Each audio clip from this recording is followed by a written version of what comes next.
अस्सलाम वालेकुम। आज का हमारा टॉपिक है मैकेनिज़्म ऑफ एनाएरोबिक रेस्पिरेशन। इससे पिछले टॉपिक में हमने पढ़ा था सेलुलर रेस्पिरेशन। वो दो टाइप्स की होती है, एनाएरोबिक रेस्पिरेशन और एरोबिक रेस्पिरेशन। एनाएरोबिक रेस्पिरेशन वो होती है जिसमें ऑक्सीजन इन्वॉल्व नहीं होता, और एरोबिक रेस्पिरेशन वो होती है जिसमें ऑक्सीजन इन्वॉल्व होता है। तो अब हम मैकेनिज़्म ऑफ एनाएरोबिक रेस्पिरेशन पढ़ रहे हैं कि इसमें ये कैसे टेक प्लेस होती है। Occurrence take place in many microorganisms, bacteria, yeast, muscle cells of vertebrates and in the cells of higher plants. ये जो माइक्रो ऑर्गेनिज्म होती है, फॉर एग्जांपल बैक्टीरिया और यीस्ट, इनमें होती है एनाएरोबिक रेस्पिरेशन। मसल सेल्स में होती है वर्टिब्रेट्स के, और हायर प्लांट्स में जो होती है एनाएरोबिक रेस्पिरेशन होती है। Fermentation anaerobic respiration is incomplete breakdown of glucose in the absence of oxygen. It is also known as fermentation. इसमें ऑक्सीजन नहीं होता और जो ग्लूकोज होता है वो उसकी इनकम्प्लीट ब्रेकडाउन होती है, तो इसकी वजह से इसे फर्मेंटेशन भी कहते हैं। इसमें ऑक्सीजन इन्वॉल्व नहीं होता, इसलिए ग्लूकोज की ब्रेकडाउन कंप्लीट नहीं होती। इसे फर्मेंटेशन भी कहा जाता है। एनाएरोबिक और एनाएरोबिक रेस्पिरेशन और फर्मेंटेशन सेम टर्म है। Pathways of anaerobic respiration. Anaerobic respiration के दो पाथवे हैं, और ये किस पर डिपेंड करता है कि जो एनाएरोबिक रेस्पिरेशन जो प्रोडक्ट्स बनाती है ना, फाइनल प्रोडक्ट्स, उस पर डिपेंड करता है कि ये कौन सा पाथवे है, लैक्टिक एसिड फर्मेंटेशन और अल्कोहलिक फर्मेंटेशन। सेलुलर रेस्पिरेशन थी। सेलुलर रेस्पिरेशन में एनाएरोबिक और एरोबिक रेस्पिरेशन थी। एनाएरोबिक रेस्पिरेशन में लैक्टिक एसिड फर्मेंटेशन और alcoholic fermentation. Lactic acid fermentation में जो लास्ट प्रोडक्ट होता है वो लैक्टेट होता है, इसलिए इसे लैक्टिक एसिड फर्मेंटेशन कहते हैं। और अल्कोहलिक फर्मेंटेशन में जो लास्ट प्रोडक्ट होता है वो अल्कोहल होता है और कार्बन डाइऑक्साइड, इसलिए इसे अल्कोहलिक फर्मेंटेशन कहते हैं। Steps of lactic acid fermentation and alcoholic fermentation. Glycolysis followed by the reduction of pyruvate by NADH to lactic acid. सबसे पहले क्या होता है, ग्लाइकोलाइसिस होती है। Glycolysis break down of glucose into 2 pyruvate.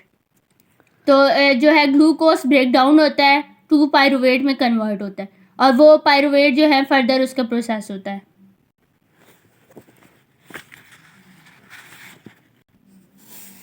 Glycolysis होती है, ये क्या होती है,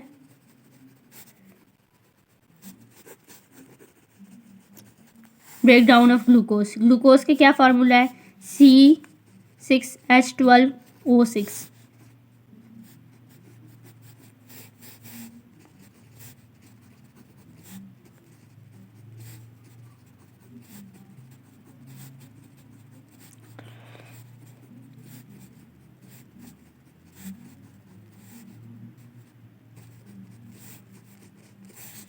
ये ग्लूकोज का फार्मूला है, ये कन्वर्ट होता है पायरुवेट में। ये जो है ना,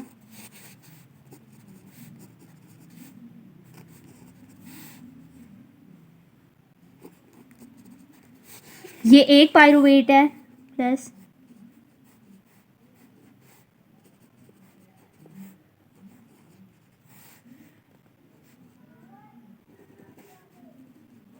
CH3। तो ये एक पायरुवेट मॉलिक्यूल है, ये एक पायरुवेट मॉलिक्यूल है, ये ग्लूकोज है।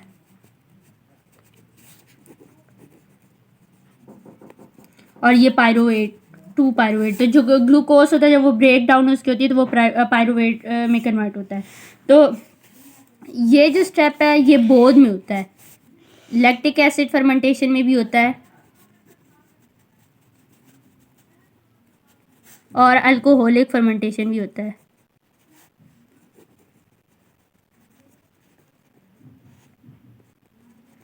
लैक्टिक एसिड फर्मेंटेशन और अल्कोहलिक फर्मेंटेशन दोनों में ये होता है स्टेप।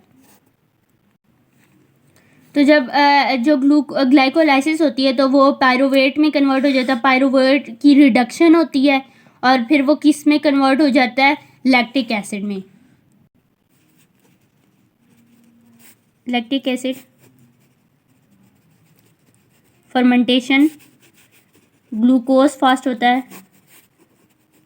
2 पायरुवेट में कन्वर्ट होता है, 2 पायरुवेट में कन्वर्ट होता है।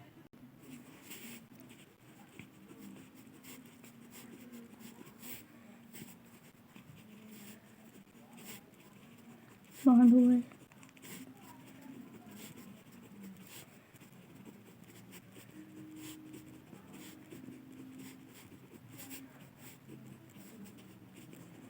ये ग्लूकोज है, ये कन्वर्ट हुआ पायरुवेट में। इधर 2 ADP plus inorganic phosphate goes to 2 ATP।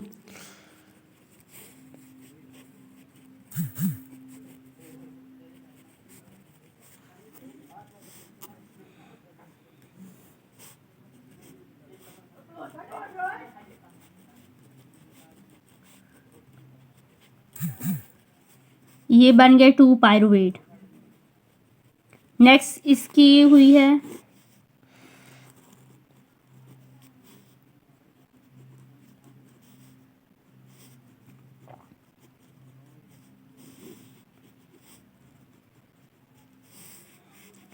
Next, ये जो पायरुवेट है ये कन्वर्ट हुए हैं लैक्टेट में। लैक्टेट का ये फार्मूला, इसकी ये रिडक्शन हुई है। ये ऊपर ये ग्लाइकोलाइसिस थी, ग्लूकोज किस में कन्वर्ट हुआ है, पायरुवेट में। ये 2 पायरुवेट में कन्वर्ट हो चुका है। इसमें जो है ADP और इनऑर्गेनिक फॉस्फेट से कंबाइन होती है, ATP बनती है, और जो NAD होता है वो इधर से हाइड्रोजन लेता है। वह ये देखें, ये जो है पायरुविक एसिड के कितने हाइड्रोजन है, 1 2 3 4 5 6 हाइड्रोजन है। एक यहाँ से गया, एक यहाँ से, ये टोटल 8 हाइड्रोजन। और जबकि ग्लूकोज के 6 है, क्योंकि ये इधर 4 जो है हाइड्रोजन इधर से वो हो चुके हैं। यहाँ 2 NADH है, 2 इसने ले लिए हैं, 2 ये हैं, तो ये 4 ये हो गए, और एक इसका यहाँ इधर होता है। ये माइनस का साइन इसलिए लगा, अगर ये H लगा दो तो ये माइनस साइन हट जाए। तो ये जो है इसमें 8 है और ये 4 ये हैं। तो ये रिडक्शन जो है ना, इसमें ऑक्सीडेशन हुई है। ऑक्सीडेशन कैसे हुई है, रिमूवल ऑफ हाइड्रोजन, ये रिमूवल ऑफ हाइड्रोजन, और ATP फॉर्मेशन हुई है। तो ये क्या पायरुवेट में कन्वर्ट हो गया है। नेक्स्ट जब 2 पायरुवेट बन गया तो उनकी रिडक्शन हुई, मीन एडिशन ऑफ हाइड्रोजन। तो हाइड्रोजन ये ऐड हुए हैं, ये लैक्टेट में कन्वर्ट हो गया।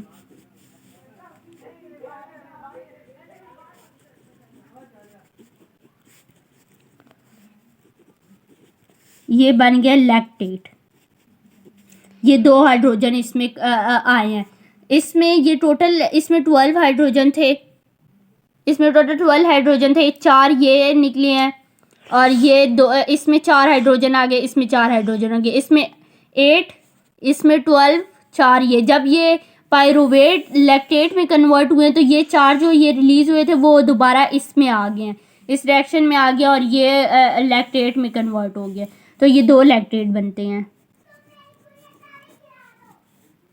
Bond OH, double bond O, bond H। ये यहाँ देखें डबल बॉन्ड थे ना, तो यहाँ एक हाइड्रोजन इस साइड पे ऐड हुआ है, एक इस साइड पे ऐड हुआ है। तो ये जो है टोटल 12 हाइड्रोजन थे, गए हैं 4 हाइड्रोजन इसमें, 4 हाइड्रोजन इसमें, और 4 हाइड्रोजन ये अब 12 हो गए हैं। अब ये फिर से इसमें जो है 2 हाइड्रोजन इसमें आ गए, 2 हाइड्रोजन इसमें आ गई, ये लैक्टेट और ये लैक्टेट में कन्वर्ट हो गए। नेक्स्ट जो है, नेक्स्ट सेम प्रोसेस है लैक्टिक एसिड फर्मेंटेशन, और ये है अल्कोहलिक फर्मेंटेशन। इसमें सेम एज इट इज जो है ना, ये स्टेप ये ही डिफरेंट है। ये पायरुवेट आ गया है, बल्कि मैं इधर आपको ड्रा करके दूँ।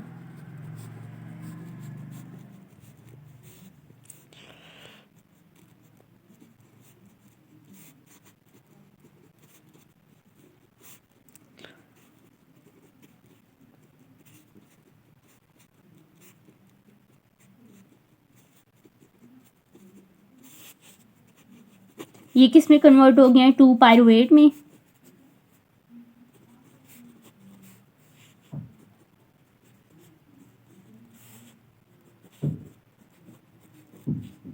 पायरुवेट जो होते हैं उनमें 3 कार्बन होते हैं, जबकि जो ग्लूकोज होता है उसमें जो है 6 कार्बन होते हैं। इसलिए जब ग्लूकोज पायरुवेट में कन्वर्ट होता है तो 2 पायरुवेट बनाता है 3 कार्बन के। अब इधर हुई है डी कार्बोक्सिलेशन। डीकार्बोक्सिलेशन का क्या मतलब है? Removal of carbon dioxide. Carbon dioxide इसमें से रिमूव हो गए हैं, एक ये CO2 रिमूव हो गया,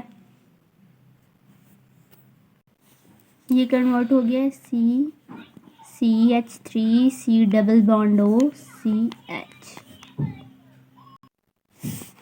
ये ग्लूकोस है, जैसे लैक्टिक एसिड फर्मेंटेशन में था 2 ADP प्लस इनऑर्गेनिक फॉस्फेट किस में कन्वर्ट हो जाएंगे? 2 ATP में कन्वर्ट हो जाएंगे। और इधर क्या होगा? 2NAD plus 2NADPH plus 2H बनाएंगे, NADH। तो ये 8 हाइड्रोजन 12 हाइड्रोजन थे, 4 हाइड्रोजन ये हो गए, 4 और 4 इसमें, ठीक है। ये 1 3 और ये 1, ये फिर पायरोविक एसिड बन जाता है, इसलिए हमने सिर्फ O माइनस लगाया, इसका मतलब पायरोवेट। तो इसके बाद क्या होती है? डीकार्बोक्सिलेशन।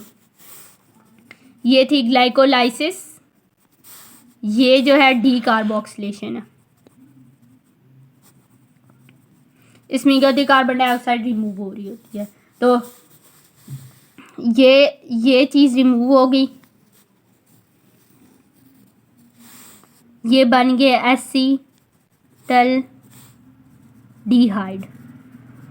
ये चीज़ रिमूव होगी, ये HC double O as it is आ गया, CH3 एज इट इज़ आ गया, और ये जो है इधर H आ गया।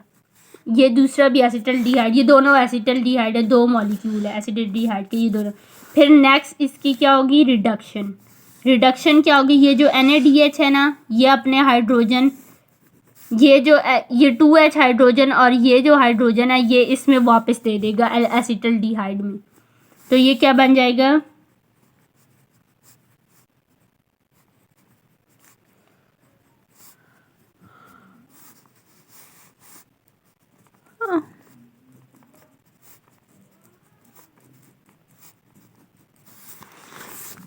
ये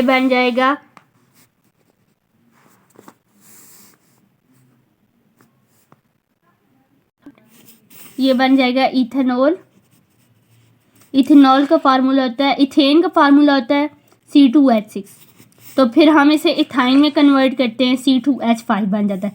जब हम इसके साथ अल्कोहलिक ग्रुप होता है बॉन्ड O है, जब ये अटैच करते हैं तो ये बन जाता है COH। ये OH एक, ये H3, ये 4 5H और 2 कार्बन, तो ये बन जाएगा इथेनॉल। इथेनॉल बन गया, और इसके साथ इसमें क्या रिलीज होती है? एक कार्बन डाइऑक्साइड रिलीज होती है, एक इथेनॉल रिलीज होता है। ग्लाइकोलाइसिस होती है followed by the reduction of pyruvate by NADH to lactic acid. Glycolysis होती है, पायरुवेट में कन्वर्ट होता है। जब पायरुवेट में कन्वर्ट होता है तो NADH क्या करता है? हाइड्रोजन देता है, जिसकी वजह से जो पायरुवेट होता है वो लैक्टिक एसिड में कन्वर्ट हो जाता है। तो नेक्स्ट है अल्कोहलिक फर्मेंटेशन में भी सेम ग्लाइकोलाइसिस होती है, लेकिन ग्लाइकोलाइसिस के बाद जो पायरुवेट होते हैं वो NADH से हाइड्रोजन ही लेते, वो डीकार्बोक्सिलेशन करते हैं। पायरुवेट में कार्बन डाइऑक्साइड रिमूव हो जाती है, फिर एसिटल्डिहाइड वो बन जाते हैं। जब वो एसिटल्डिहाइड बन जाते हैं, फिर वो हाइड्रोजन लेते हैं NADH से, तो वो बनते हैं इथाइल अल्कोहल और इथेनॉल। तो glycolysis followed by the decarboxylation of pyruvate to acetaldehyde and reduction of acetaldehyde by NADH to ethyl alcohol or ethanol. This pathway also operates anaerobically because after NADH transfer its electron to the acetaldehyde, it is free to return and pick up more electrons during the earlier reaction of glycolysis. Sorry, यहाँ pyruvate आता था, acetaldehyde नहीं आता था। This pathway also operates anaerobically because after NADH transfer its electron to the pyruvate, it is free to return and pick up more electrons during the earlier reaction of glycolysis. इसमें क्या होता है कि जो NADH होता है, जब वो अपने इलेक्ट्रॉन जो है वो पायरुवेट को हाइड्रोजन को दे देता है, हाइड्रोजन जो है वो पायरुवेट को दे देता है, तो वो क्या करता है? NAD पॉजिटिव में कन्वर्ट हो जाता है। जब वो NAD पॉजिटिव में कन्वर्ट हो जाता है, वो फिर दोबारा ग्लूकोज से हाइड्रोजन लेता है। जब ये ग्लूकोज पायरुवेट में कन्वर्ट होता है तो ये Na2NAD जो होते हैं वो हाइड्रोजन ले लेते हैं और ये 2NADH और H में कन्वर्ट हो 2H में कन्वर्ट हो जाता है। जब पायरुवेट दोबारा लैक्टेट में कन्वर्ट होता है तो जो ये हाइड्रोजन ये जो लेता है ये दोबारा उसमें ये रिलीज़ कर देता है हाइड्रोजन और 2NAD बन जाता है। जब 2NAD बन जाता है तो दोबारा ये ग्लाइकोलाइसिस से हाइड्रोजन लेता है। इसी तरह ये प्रोसेस होता है कि NAD पहले हाइड्रोजन लेता है फिर रिमूव करता है, फिर लेता है फिर रिमूव करता है और ये बार बार होता रहता है। This pathway also operates anaerobically because after NADH transfer its electron to the pyruvate, it is free to return and pick up more electrons during the earlier reaction of glycolysis. कि ये glycolysis की जो earlier reaction होते हैं उनमें से ये दोबारा हाइड्रोजन ले सकता है। The pathway operates anaerobically because after NADH transfer its electron to the pyruvate it is free to turn and pick up more electron during the earlier reaction glycolysis. तो ये और ये सेम स्टेटमेंट है। इसमें भी यही होता है कि जो ग्लाइकोलाइसिस होती है ग्लूकोज जो है वो उसमें कन्वर्ट होती है पायरुवेट में। जब वो पायरुवेट में कन्वर्ट होती हैं तो वो जब ग्लूकोज पायरुवेट में कन्वर्ट होते हैं तो हाइड्रोजन जो है वो NAD को देते हैं। तो जब पायरुवेट एसिटल्डिहाइड में कन्वर्ट होता है तो वो क्या करता है कि कार्बन डाइऑक्साइड रिमूव कर देता है। जब वो एसिटल्डिहाइड दोबारा जो है वो उसमें कन्वर्ट होते हैं अल्कोहल में तो वो क्या करते हैं कि हाइड्रोजन जो उसने NADH को दिए होते हैं वो वापस उससे ले लेता है और NAD जो बन जाता है वो दोबारा ग्लाइकोलाइसिस में चला जाता है। इक्वेशन ये carbon dioxide 2NAD, carbon dioxide में 2NAD डाले तो इसने क्या किया कि 2C3H4O3 ये किसकी ये फार्मूला है पायरुवेट का जो है ये एक ग्लूकोज है और 2NAD है। तो इसमें इसने क्या किया कि ये 2 पायरुवेट बनाया और 2NADH प्लस 2H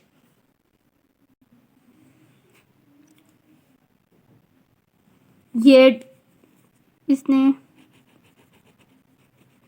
2H बनाए ग्लूकोज में Na2NAD कंबाइन हुए वो क्या बना 2 पायरुवेट 2NADH और 2 हाइड्रोजन। इसमें 12 हाइड्रोजन थे ये 4 2s are 8 और 9 10 11 12 हो गए।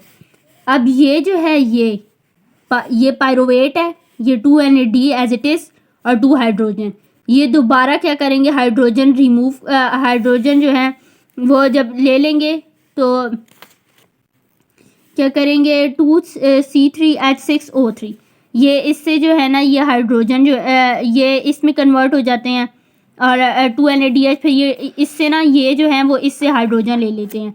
ये जो है 2 6s are 12 2 4s are 8 9 ये 2 4s are 8 2 4s are 8 9 10 ये 2 है 9 10 11 12 हाइड्रोजन है। इसमें कितने हैं 6 2s are 12 इसमें 2 3s are 6 कार्बन है 2 3s are 6 और ये भी 2 3s are 6 जो 6 कार्बन 6 हाइड्रोजन ये एज इट इज़। बस ये कि यहाँ से हाइड्रोजन जो है वो इसमें ऐड हो गए हैं बकाया ये एज इट इज़ है। ये हाइड्रोजन ये 2 हाइड्रोजन ये और ये 2 हाइड्रोजन ये इसमें ऐड हो गए हैं 4 देखिए 2 6s are 12 और 2 4s are 8 4 का फ़र्क है ये 2 2 इससे लिए इसलिए। और नेक्स्ट है ये ग्लूकोज में 2NAD प्लस हुआ है तो ये जो NAD है वो NADH बन गया। इसने 4 हाइड्रोजन इसमें से ले लिए हैं तो क्या हो गया 2 3 C3H4O3 इसको 2 से मल्टीप्लाई करो तो ये बनाता है C6H8O6 तो 4 हाइड्रोजन ये हैं। अब इसमें ये जो है लैक्टिक एसिड फर्मेंटेशन है ये अल्कोहलिक फर्मेंटेशन पहला step as it is same है। अब नेक्स्ट स्टेप में क्या होता है कि ये जो 2 पायरुवेट 2NADH और 2H होता है इसमें सबसे पहले जो होती है कार्बन डाइऑक्साइड रिमूव होती है। कार्बन डाइऑक्साइड रिमूव हमने कर दी। इसमें 6 कार्बन है ये 2 कार्बन और इसमें 6 ऑक्सीजन है इसमें 4 ऑक्सीजन है तो ये 4 ऑक्सीजन और जो है 2 कार्बन ये हो गए बकाया जो है 6 थे टोटल 4 ये हो गए कार्बन और 2 ये 6 हो गए ऑक्सीजन इसमें 6 थे जो है 2 ये हो गए ऑक्सीजन और 4 ये ऑक्सीजन हो गए ये भी 6 हो गए बैलेंस होगी इक्वेशन। और ये NAD जो DH है हाइड्रोजन ये जो है हाइड्रोजन, ये 4 2 ज़ा 8, 9 10 11 12 था टोटल, 2 5 ज़ा 10 और 2 1 ज़ा 2, 10 + 2 12। तो ये एज इट इज़ सेम है पहला स्टेप दोनों का, लैक्टिक एसिड फर्मेंटेशन और अल्कोहलिक फर्मेंटेशन। बस जो है इसमें ये होता है कि इसमें कार्बन डाइऑक्साइड सबसे पहले आप कर दें, 2 कार्बन डाइऑक्साइड रिलीज़ कर दें, उसके बाद जो है 2 NAD रिलीज़ कर दें। NAD सेम है, ये NAD सेम है, बस इसमें कार्बन डाइऑक्साइड रिलीज़ होगी और जो है पायरुवेट में, इसमें पायरुवेट में हाइड्रोजन ऐड हो जाएंगे और इसमें पायरुवेट में हाइड्रोजन ऐड नहीं होंगे, इसमें इथेनॉल बनेगा और carbon dioxide. In anaerobic bacteria muscles of mammals found in yeast, जो होते हैं लैक्टिक एसिड फर्मेंटेशन, वो एनारोबिक बैक्टीरिया में होते हैं, मसल्स ऑफ एनिमल्स में होते हैं, और जो अल्कोहलिक होती है वो यीस्ट में होती है। as well as during strenuous exercise when oxygen supply is exhausted। तो ये क्या होता है कि जो लैक्टिक एसिड फर्मेंटेशन होती है ये एनारोबिक बैक्टीरिया में होती है, उसके बाद मैमल्स में होती है। मैमल्स में कब होती है? जब उनको ऑक्सीजन नहीं मिलता। हम मैमल्स हैं तो जो है ना, हम ऑक्सीजन के बगैर सर्वाइव ही नहीं कर सकते, लेकिन जब हम स्ट्रीनियर एक्सरसाइज करते हैं, भाग रहे होते हैं फुल स्पीड में, तो हमें ऑक्सीजन ही मिल रहा होता, तो हम उस टाइम एनारोबिक रेस्पिरेशन कर रहे होते हैं। Accumulation of lactic acid causes muscle fatigue, that is muscles become unable to contract and begin to ache। तो जब लैक्टिक एसिड जो है वो हमारी बॉडी में इकट्ठा होता है तो उसे क्या करती है? मसल्स फटीग, यानी जो हमारे मसल्स होते हैं उनको थकावट महसूस होती है और वो कंट्रैक्ट नहीं कर सकते, जिसकी वजह से मसल्स में पेन होती है। इस difference between lactic acid fermentation और अल्कोहलिक फर्मेंटेशन, इसमें इसकी डेफिनेशन क्या? ग्लूकोज कन्वर्ट इनटू लैक्टेट, इसमें ग्लूकोज लैक्टेट में कन्वर्ट होता है, इसमें ग्लूकोज इथेनॉल और कार्बन डाइऑक्साइड में कन्वर्ट होता है। इसमें जो एंड प्रोडक्ट होता है वो लैक्टेट होता है, इसमें इथेनॉल और कार्बन डाइऑक्साइड होती है। इसमें रिएक्शन क्या होता है? जो ग्लूकोज है वो किस में? 2 लैक्टेट में कन्वर्ट होता है। इसमें जो ग्लूकोज है वो इथेनॉल और कार्बन डाइऑक्साइड में कन्वर्ट हो जाता है। इसमें जो इंजाइम यूज़ होती है वो लैक्टेट डिहाइड्रोजिनेस होती है, लैक्टेट डिहाइड्रोजिनेस होती है, और इसमें जो इंजाइम होती है वो पायरुवेट डीकार्बोक्सिलेज और एंड अल्कोहल डिहाइड्रोजिनेस यूज़ होती है। ये देखें, ये हाइड्रोजिनेस सेम है, बस इसमें लैक्टेट बनता है इसलिए लैक्टेट डिहाइड्रोजिनेस, इसमें अल्कोहल बनती है इसलिए अल्कोहल डिहाइड्रोजिनेस, और इसमें डीकार्बोक्सिलेशन होती है, रिमूवल ऑफ कार्बन डाइऑक्साइड होती है, इसलिए इसमें पायरुवेट डीकार्बोक्सिलेज यूज़ होती है एंजाइम। इसकी एनर्जी एफिशिएंसी क्या है? इसकी 41% है और इसकी 29%। और ये कॉमन, ये लैक्टोबैसिलस स्पीशीज़ में होता है और ये यीस्ट में होती है। जो अल्कोहलिक फर्मेंटेशन होती है ये यीस्ट स्कैरोमाइसिस सेरेविसाई होती है। Take place in a single step, take place in 2 step. इसमें एक सिंगल स्टेप होता है, ये जो है पायरोविक एसिड वो किस में? लैक्टेट में कन्वर्ट हो जाती है। इसमें 2 स्टेप्स होते हैं, पायरोविक एसिड पहले एसिटल्डिहाइड में कन्वर्ट होता है, फिर ये इथेनॉल में कन्वर्ट होता है। ग्लूकोज जो है पहले पायरुवेट में कन्वर्ट होता है, फिर लैक्टेट में कन्वर्ट होता है। ग्लूकोज इसमें पायरुवेट में कन्वर्ट होता है, कार्बन डाइऑक्साइड रिलीज होती है तो एसिटल्डिहाइड में कन्वर्ट होता है, फिर एसिटल्डिहाइड इथेनॉल में कन्वर्ट होता है। तो ये था आज का हमारा लेक्चर।